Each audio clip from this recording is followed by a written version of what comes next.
पूर्व की क्लास में हम पुष्प की प्रारूपी संरचना पुष्प सूत्र पढ़ चुके हैं। एक बार पुष्प के विभिन्न भाग को देख लेते हैं। पुष्पवृंत, बाह्यदलपुंज, दलपुंज,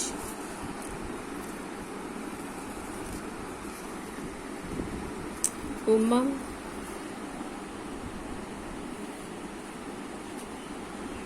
पुंमंग, जया।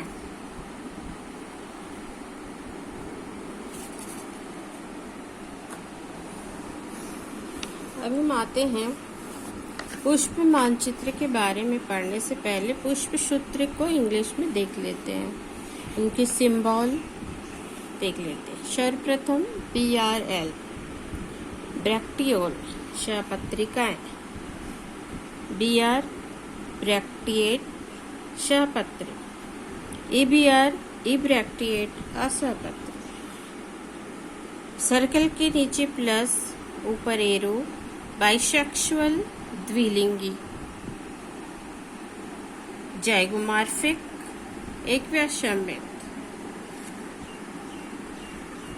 कैलिक्स बादलपुंज, कोरोला दलपुंज C से प्रेजेंट करते हैं, कैलिक्स को K से प्रेजेंट करते हैं।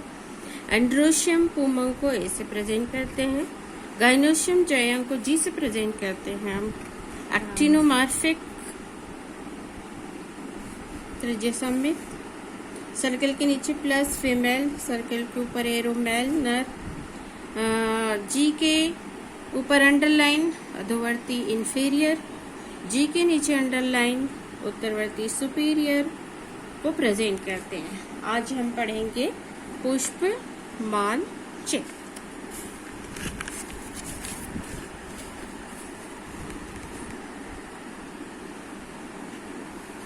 पुष्प मानचित्र में पुष्प सूत्र को संकेत के द्वारा चित्र के रूप में प्रदर्शित करते हैं, जिसे पुष्प मानचित्र फ्लोरल डायग्राम कहा जाता है।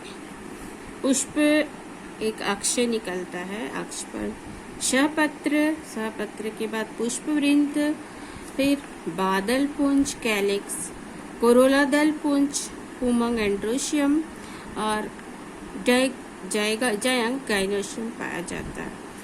इन्हीं सबको जिस क्रम में पाया जा रहा है उसी क्रम में लिखते हैं। सबसे सेंटर में एक अक्ष बनाने के पश्चात हम circle 1 circle, 2 circle, 3 circle, 4 circle बनाते हैं। इसमें सेंटर में टीएस ऑफ ओवरी बनाया जाता है, जिसमें जायांग के ओवरी के कांटों को दिखाया जाता है। अगर एक अंडती है तो टीएस ऑफ ओवरी इस प्रकार रहेगा। अगर द्विअंडपी है तो टीएस ऑफ ओवरी इस प्रकार रहेगा। अगर त्रिअंडपी है तो टीएस ऑफ ओवरी इस प्रकार रहेगा। और पंचअंडपी है तो टीएस ऑफ ओवरी इस प्रकार रहेगा। तो हम सबसे सेंटर में, चाहे जायांग का पोजीशन सुपीरियर हो या इंफीरियर हो, सेंटर में हम टीएस ऑफ ओवरी को ही बनाते हैं। उसके पश्चात दूसरे सर्कल में हम पुंमंग को दर्शाते हैं। पुंमंग की संख्या अलग अलग पुष्पों में अलग अलग है। ये जुड़ा भी हो सकता है और पृथक भी हो सकता है। तो सेकंड रो में हम, सेंटर के बाद दूसरे रो में हम पुंमंग को दर्शाते हैं। उसके बाद थर्ड रो में हम कोरोला को दर्शाते हैं और फोर्थ रो में हम कैलिक्स को दर्शाते हैं। कैलिक्स के बाहर सहपत्र BR, उसके बाद बाहर सहपत्रिका को दर्शाते हैं। ये अक्ष है, अक्ष में अक्ष के बाद सहपत्र, फिर दलपुंज, बादलपुंज, फिर दलपुंज, फिर पुंमंग और सबसे सेंटर में टीएस ऑफ ओवरी को बनाया जाता है।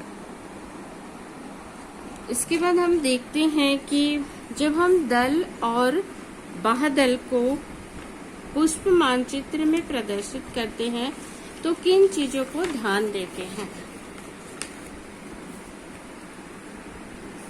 जब बाह्यदल और दलपुंज को हम बनाते हैं पुष्प मानचित्र में, तो उनके दल विन्यास को ध्यान दिया जाता है कि उसमें कौन से प्रकार का दल विन्यास है और वो संयुक्त है या पृथक है।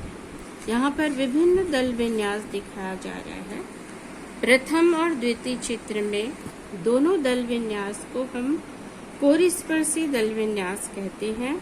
इसमें दल या तो पास पास स्थित होते हैं या सभी के सभी दल आपस में जुड़े होते हैं। इस प्रकार के दल विन्यास को कोरिस्पर्शी दल विन्यास कहते हैं। द्वितीय व्यावर्ती दल विन्यास है। इसमें एक दल का एक सिरा अंदर एक सिरा बाहर, एक सिरा अंदर एक सिरा बाहर, एक सिरा अंदर एक सिरा बाहर, एक सिरा अंदर एक सिरा बाहर होता है। इस प्रकार के दल विन्यास को व्यावर्ती दल विन्यास कहते हैं। तृतीय प्रकार में हम देख रहे हैं दो दल पूर्ण रूप से अंदर है और दो दल पूर्ण रूप से बाहर है और एक दल का एक सिरा अंदर और एक सिरा बाहर है। तो इस प्रकार के दल विन्यास को पंचक कहते हैं, जिसमें दो दल पूर्ण रूप से अंदर और दो दल पूर्ण रूप से बाहर और एक दल का एक सिरा अंदर एक सिरा बाहर।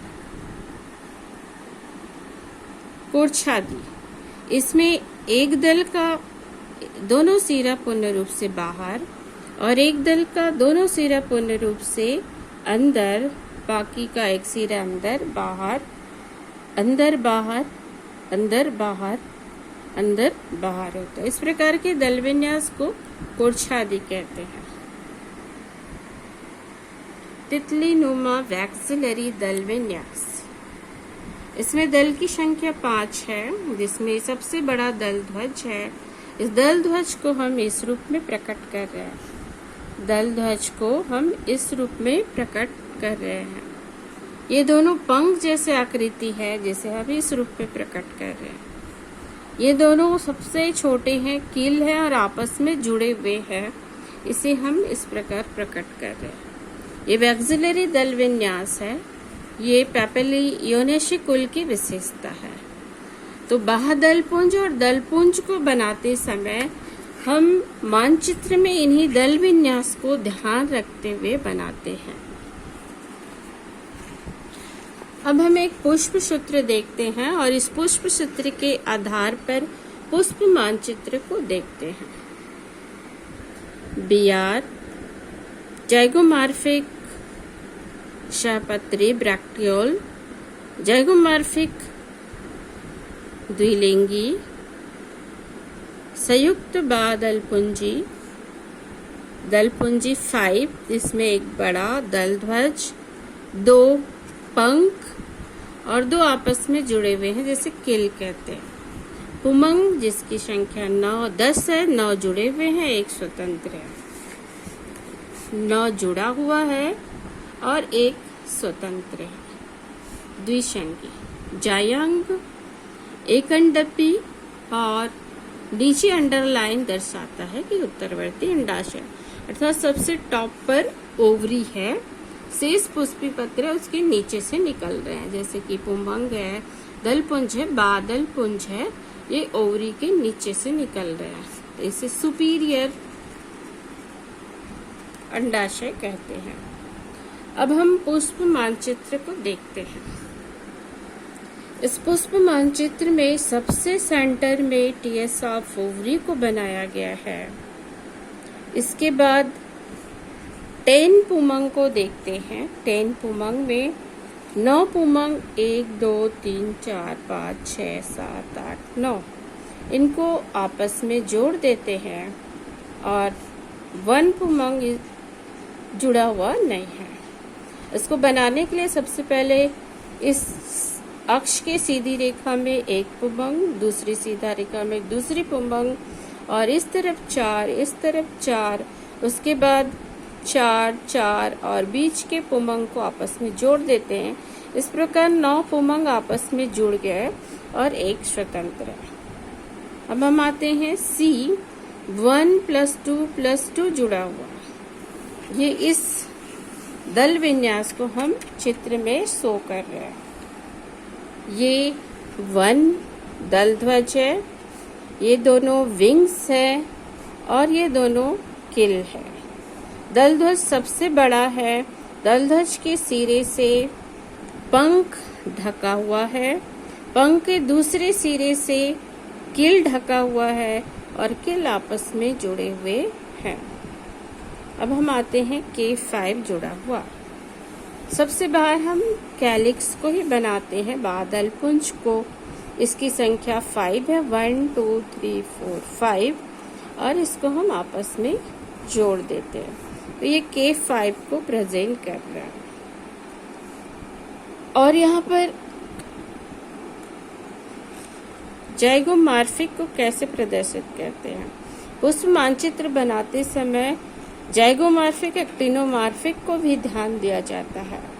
यहाँ पर हम देखेंगे सभी पार्ट इस तल से 2 बराबर भागों में विभक्त हो रहा है। पहला पार्ट है बियर, 2 बराबर भागों में विभक्त हो रहा है। दूसरा पार्ट कैलिक्स, ये भी 2 बराबर भागों में विभक्त हो रहा है। तीसरा पार्ट है कोरोला, ये भी 2 बराबर भागों में विभक्त हो रहा है। चौथा पार्ट है पुमंग, ये भी 2 बराबर भागों में विभक्त हो रहा है। और लास्ट सेंटर वाला जायांग टीएसएफ ओवरी, यह भी इस रेखा से 2 बराबर भागों में विभक्त हो रहा है। तो यह जाइगोमॉर्फिक को प्रेजेंट कर रहा है।